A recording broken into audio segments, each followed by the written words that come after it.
Hello and welcome to today's session on transition-rich IEPs, from assessment to compliance and beyond. So the goal of this presentation will be that when you finish it, you will understand purposes of transition as a process, understand how transition assessment guides this process, be aware of different assessment tools that you may use, and then how to use this data to complete the rest of the IEP process. The law has defined transition services as a coordinated set of activities for a student with a disability that is designed to be a results-oriented process that is focused on improving the achievement of the child to facilitate their movement from school to post-school activities that include education, training, employment, and independent living. So this part of IDEA 2004 gives us a further explanation to the meaning of coordinated set of activities referred to in the previous slide. This section of the legislation reinforces the need to base transition planning on the student's preferences, interests, needs, and strengths. Use the acronym PINS, P-I-N-S, to help remember these areas: preferences, interests, needs, strengths. This section also lists the areas in which transition services and activities will be developed: instruction, related services, community experiences, employment, adult living, daily living, and functional vocation evaluation. Here is where we discuss the indicators. We have 20 indicators for Part B and 15 for Part C. The indicators that are specific to transition are indicators 1, 2, 13, and 14. Indicators 1, 2, and 14 are performance indicators, and indicator 13 is the only compliance indicator. Compliance meaning that we must be at 100% compliance. You've probably heard of the indicator 13 checklist. Here's a chart that explains how using the transition indicators can improve the services that we deliver to our students. Post-school outcomes is indicator 14.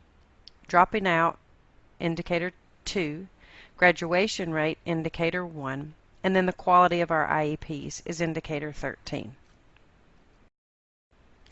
If we look at the indicator 13 checklist, it breaks down the components of the legislation for us, making sure that we check off each component of this. In Delaware, it's age 14 that we have appropriate measurable post-secondary goals that are annually updated based upon age-appropriate transition assessment, transition services, course of study, and then that will reasonably enable the student to meet their post-secondary goal, and IEP goals that relate to their services and needs.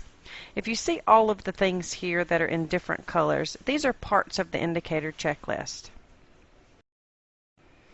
A transition-rich IEP begins with adequate transition assessment information and well-written present levels of academic and functional achievement. From the assessment information, post-secondary goals, annual IEP goals, and transition services are derived. Finally, responsibilities for providing services are designated. These are also elements of transition-rich IEPs that the flowchart just showed you. But a very important part is that the process is student-focused.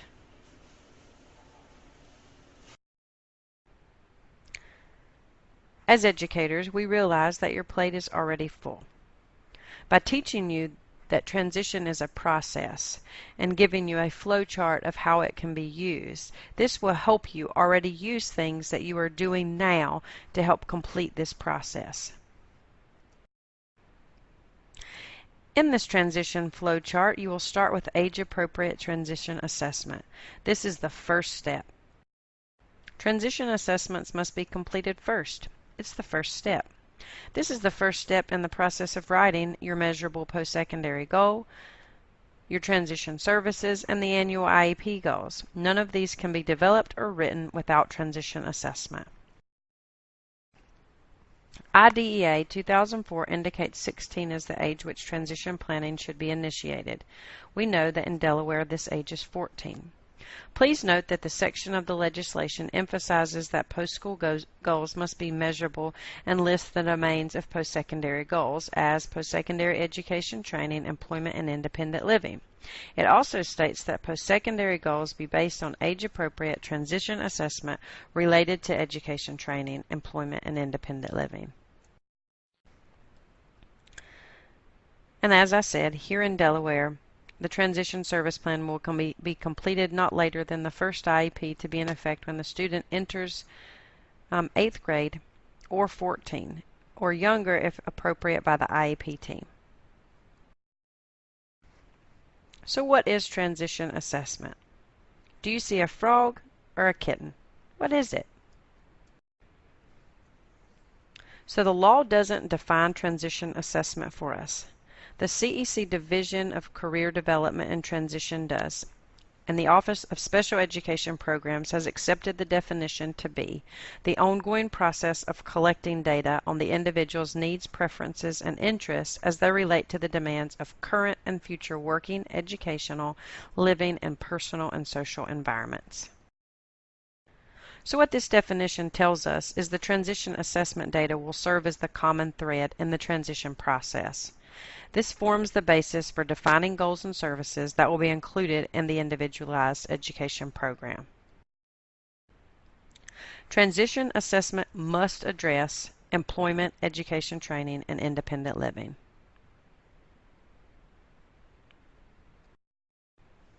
So the goals of transition assessment are to make informed choices, take charge of the transition process, and understand the skills needed for post-school environments. When we read this, these are not goals for you, the teacher, the educator, the educational diagnostician. These goals are for the student, to help the student make informed choices, help the student take charge of the transition process, and to help the student understand the skills needed.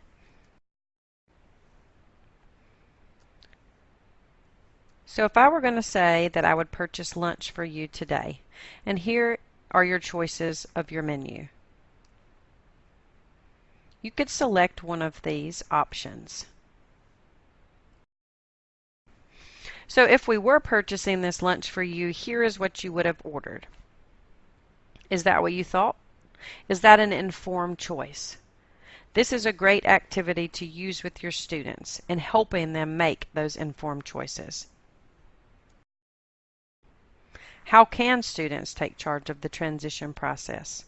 We have to help them make informed decisions. But how can we do that? The answer to that question is by using transition assessment. We use both formal and informal transition assessments. Formal assessments are used for learning about a wide variety of skill levels in various areas, for example, academic, social, vocational. They include published assessments that compare student scores to those of other students. This is a starting place for assessment because typically students have undergone some type of evaluation that includes various formal assessments. Types of formal assessments include learning style inventories such as student motivation and learning style inventories or other online options, academic achievement tests such as the Woodcock-Johnson, adaptive behavior scales such as the Vineland, aptitude tests such as the Armed Services Vocational Aptitude Battery, work performance measures such as the Work Personality Profile or the Becker Work Adjustment Scale, interest inventory such as the Self-Directed Search, career decision-making system, or personality tests such as the Myers-Briggs. Informal assessments involve systematically observing students in various academic, work, and social situations to determine what skills they currently have to be successful in that environment, as well as skills that need to be developed. Informal assessments involve talking to students, families, and other stakeholders about a student's likes and dislikes. It also involves setting up experiences for students to allow them an opportunity to experience something that may be of interest. Informal assessments are often teacher-made. It's anecdotal information as opposed to a number score. Types of informal assessments could be talking with the student about interest and work history using surveys and interviews, observing the student in various academic and work experiences using a rating form, setting up experiences to allow the student to try something that may be of interest, and using some type of on-site observational data collection, teacher-made scales that reflect local jobs, ratings of general employability skills, a portfolio or curriculum-based measurement, a criterion reference assessment such as the Brigance. Areas of transition assessment generally include self-determination, independent living skills, vocational interest and skills, and academic skills and career exploration skills. Begin with assessment information that you already have on your students. If you think about what you already have, some sample responses could be you have a psychological assessment, end of course testing, end of grade testing, adaptive behavior scale, class grades, report cards. All of those are valuable transition assessment data components. Transition assessment is an individualized process designed to answer three broad questions about a person. Where is the student presently? Where is the student going? And how do we get the student there? In your handout, we have provided lots of examples. These tools are examples of various types of assessment with websites and information on each area. These can be very helpful in your transition planning process. The National Secondary Transition Technical Assistance Center nor the State Department are endorsing these products specifically. These are used as examples for you to be able to see and decide if they're appropriate for your students. Some other considerations would be, how do you engage students in this process? What type of time does this take? When can you do transition assessment? And how can you document it? You have to have a timeline that works for you for transition assessment. The middle school transition assessments that are appropriate are not appropriate for students all the way up until their senior year. We get more specific with the assessment data that we are collecting as the student is getting closer to graduation. Make a timeline that works for you, your school, your middle school, and your high school so that you're working together to make this a seamless process for transition. Now that we have collected all of that rich transition assessment information, now we may begin writing measurable post-secondary goals. This cartoon demonstrates that we have to have a backup plan. Sometimes our students may have unrealistic expectations for their post-secondary goal. But we must always have a backup plan because everyone is not going to be famous or a professional athlete or professional singer. So if those activities don't work out, what are other things that we could focus on? Identifying post-secondary goals is essential in developing a transition component that reflects students' needs, strengths, and desires. Think of it as backward planning. You start with the proposed outcomes, which is the post-school goals, and then develop annual IEP goals and transition services that will support students in meeting those outcomes. A measurable post-secondary goal is a goal that can be counted. It is a goal that provides an outcome for the student, not just a process. There should be at least one goal for education and training and employment for all students. And based on your data of transition assessment, you will decide if an independent living goal is appropriate. When developing or writing these post-secondary goals, you should ask yourself these questions about the transition assessment data. Where is the student going to work or engage in productive activities after graduation? Where and how is the student going to continue to learn and develop skills after graduation? Where is the student going to live? How is he or she going to access adult services, participate in the community, and have fun after graduation? This formula provides a guideline for writing a measurable post-secondary goal. Blank after high school, after graduation, or after completion of high school, blank the student, what will they do, and where and how.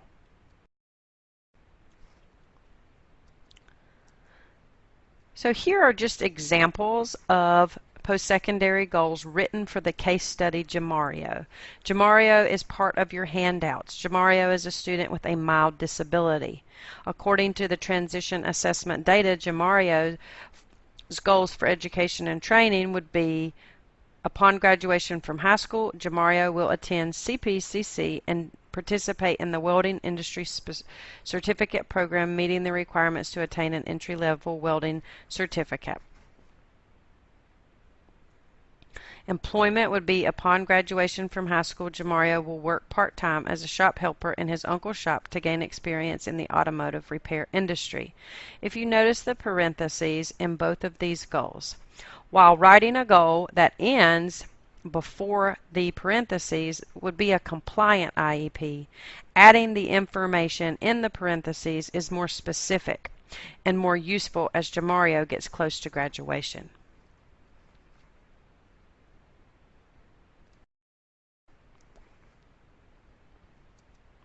An independent living goal is: after graduation, Jamario will follow the laws of his community, demonstrating an understanding of the need for laws to ensure his and others' safety. This goal will meet the Indicator 13 standards because the action occurs after high school. The results of this goal is observable. We must consider that post-secondary goals in independent living doesn't just refer to residential independence. It could be things such as community access, leisure, living skills, recreation, different activities of independent living.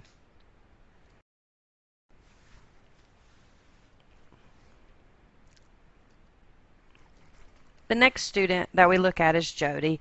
Jody is a 17-year-old student with mild cognitive abilities, and her post-secondary goals are listed here. These goals meet the Indicator 13 standards because they are after school or a post-school goal. They are measurable and they focus on two areas: one, education training, and the other one is her employment.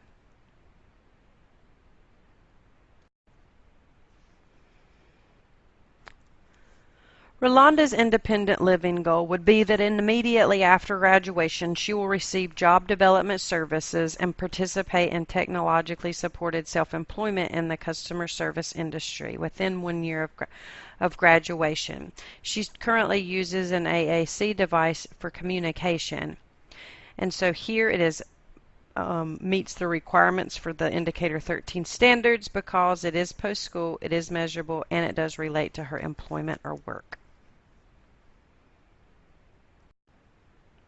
And while the law does state that a post-secondary goal is written for independent living outcomes where appropriate, you must have transition data to support your decision in is this appropriate or not. But let's take a look at some independent living outcomes for students with disabilities. 36% of youth with disabilities reported living independently. Young adults with disabilities were less likely to be living independently than their same age peers in the general population, of whom 44% reported to be living independently. Students with disabilities out of school less than 2 years are 3 times more likely to live at home and 2 times more likely to be out of school 3 to 5 years. 82% have some type of family or legal supervision right after high school. 37% are in independent residential placements 3 to 5 years after school. And independent living is more common among employed youth and those earning higher wages.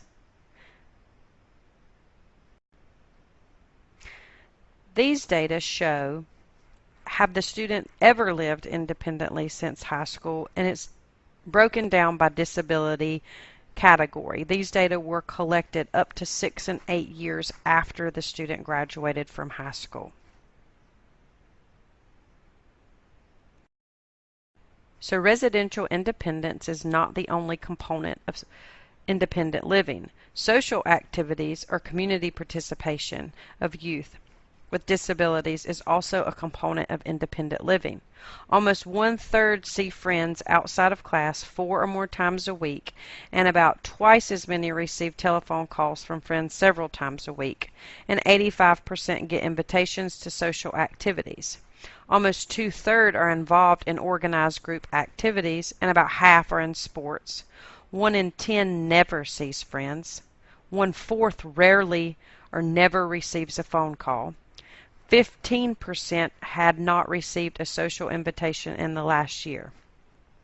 The rate at which graduates with disabilities belong to groups and see friends declines over time. Think to yourself of 10 people that you know, and think that one of those 10 people never sees a friend, or 1/4 of those never receiving a phone call. People of all ages with disabilities are less likely to go out to eat once a week, less likely to socialize with their friends more than once a week, attend church or a faith-based activity. They are also less likely to go to the grocery store, the mall, the movies, the theater, a concert, a sporting event, art show, collector show, festival. But the outlook is improving for 18 to 29-year-olds because the data show that 89% see a friend at least once a week and 59% are going out to eat at least once a month. So this shows us that we are doing better to increase the services for our students in the areas of independent living.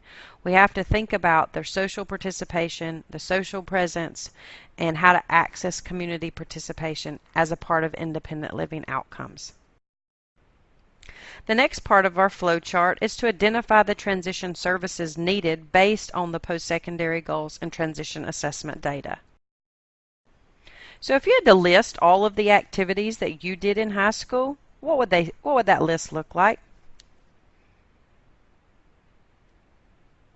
The point of this activity is to demonstrate to you that there are a wide range of experiences available to high school and middle school students. All of these activities don't necessarily happen on the school campus. All of these activities help a young person transition into their adult life. Transition services are a coordinated set of activities that promote movement from school to post-school activities. Appropriate transition services help drive the student's course of study and address the post-school goals. For each post-secondary goal, transition services can include the following things: instruction, related service, community experience, development of employment and post-school objectives, acquisition of daily living skills, functional vocational evaluation. If we look at each of the components of transition services, you have instruction. Educational instruction will be provided to the student to build the skills necessary to reach the post-secondary goal. This can include general and special courses to meet academic requirements, advanced courses, career or technical courses, remedial courses, as well as other types of training, such as social skills, self-advocacy, self-determination. Related services are the services that students need to access education, work, and living environments. These could include occupational, physical, and speech therapies, but they also can include rehabilitative counseling, travel training, or some type of other professional support. Community experiences are a variety of activities and experiences that are provided outside of that school campus. These might include community resources utilized as part of a school program, during school, or after school to achieve the stated outcome of community participation. These could be volunteering, accessing clubs, college tours, recreation, leisure, or residential tours. Employment and adult living focuses on the development of work-related behaviors, job seeking and keeping skills, career exploration, actual employment, career planning, job shadowing, job training, or supported employment. Adult living objectives are those services that include support activities done occasionally, such as accessing employment support agencies, registering to vote, filing taxes, renting a home, accessing medical services, filling out information for insurance, college, or Social Security information type activities. Daily living skills are the skills involved in caring for oneself on a daily basis. These skills are important components of independent living. They include dressing, grooming, hygiene, self-care, household shopping, or managing finances. A functional vocational evaluation is an additional evaluation process if the regular vocational assessment evaluation has not provided enough information to make a program decision. These could be situational assessments, community-based assessments, AT assessments, or aptitude tests that are performed to get more information. Here are some examples of transition activities and services for education and training. Here are some examples of transition activities and services for employment.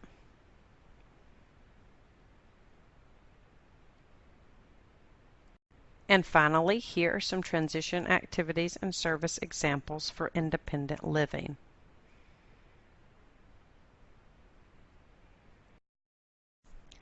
You want to ask yourself, what experience must the student participate in this academic year that are necessary for achieving the identified post-secondary goals?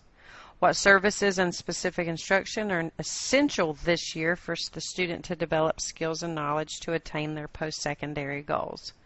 Do we know enough about the student's vocational skills to identify an appropriate post-secondary employment goal or design activities to support the identified goal?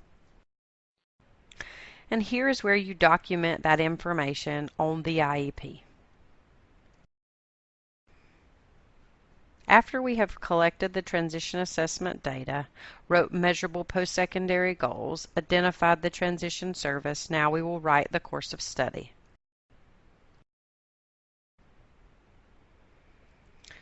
For course of study, educators should consider whether or not the student is taking courses that allow him or her to meet the post-secondary goals. The course of study should help them meet their goals.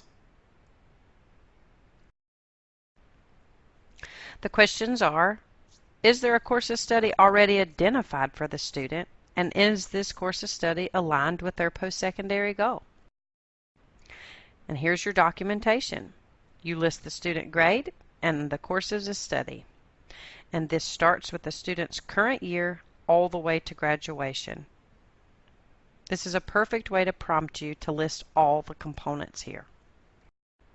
After you've collected transition assessment data, wrote measurable post-secondary goals, identified the course of study and transition services needed, now you coordinate with other agencies. So if there are transition services listed on the IEP that are likely to be provided or likely to be paid for by an outside agency, then the agency identified would have to provide or pay the post-secondary services. You have to have parent consent or student consent at the age of majority to invite the agencies, and then the agencies have to be invited to the IEP meeting, and there has to be evidence of these things.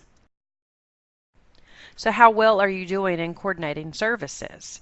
Do you invite agencies such as the Division of Vocational Rehabilitation? What about college and career resources, independent living resources, or family support resources? And last, we write the annual IEP goals. Annual IEP goals are included in the IEP that support the student's progress towards post-secondary goals. The questions you ask are, what skills and knowledge must the student attain this academic year that are necessary for achieving the identified post-secondary goal? What student and knowledge does the student currently have that support this goal? The formula here provides guidelines for writing a measurable annual goal. This is the IEP goal formula. The components included here are recommended as best practice, but based on your requirements of your district or local area, you may or may not include all of these components. Remember Jamario's post-secondary goal for employment. Upon graduation from high school, Jamario will work part-time as a shop helper in his uncle's shop to gain experience in the automotive repair industry. Here is his annual IEP goal. This annual IEP goal supports his post-secondary goal for employment. By giving him small group instruction on shop safety skills, a task analysis, and self-monitoring sheet, Jamario will demonstrate appropriate safety skills in shop class with 100% accuracy during the duration of the IEP. And yes, this is a 100% accuracy IEP goal because it relates to safety. And do you remember Jody's post-secondary employment goal? She wanted to be competitively employed, working 20 or more hours in the retail industry with time-limited supports of a job coach. So an annual IEP goal for Jody that would help her reach that post-secondary goal would be giving 3 retail job shadowing experiences. She will identify her likes and dislikes of retail employment options by completing a job site interest survey and verbally describing her preferences by April 1st, 2015. And for Rhonda's post-secondary employment goal, remember that she was going to receive job development services and participate in technologically supported self-employment and volunteer work. So to support that post-secondary goal with an annual IEP goal, we will give 2 job shadowing experiences, 1 in each of the following industries, arts and business. And Rolanda will be able to identify her likes and dislikes by completing a job site picture interest survey and choosing her preferences by selecting from a choice of 3 pictures. This slide is to remind us that we must invite the student to the IEP meeting. For the current year, there must be evidence in the IEP cumulative folder or IEP folder or transition folder, whatever folder you may call it. There has to be evidence that the student was invited to attend the IEP meeting. An example would be a student signed in as an IEP participant. There was a separate student invitation given, or the parent notice included this child's name, such as Mr. and Mrs. Smith and Jonathan. A non-example is a box check saying that the student did not attend. The student attendance is not a component of this item. There is no indication that the student was invited prior to the meeting and would not serve as an invitation to the student. So why is the emphasis on the student centered? First, it's the law that they are invited, but more importantly, inviting and engaging the student in the IEP process is a way to promote self-determination. Research has indicated that individuals who have higher levels of self-determination have better employment outcomes, including higher wages. Research also indicates that individuals who have higher levels of self-determination have a better quality of life in levels of independence, productivity, community integration, and satisfaction.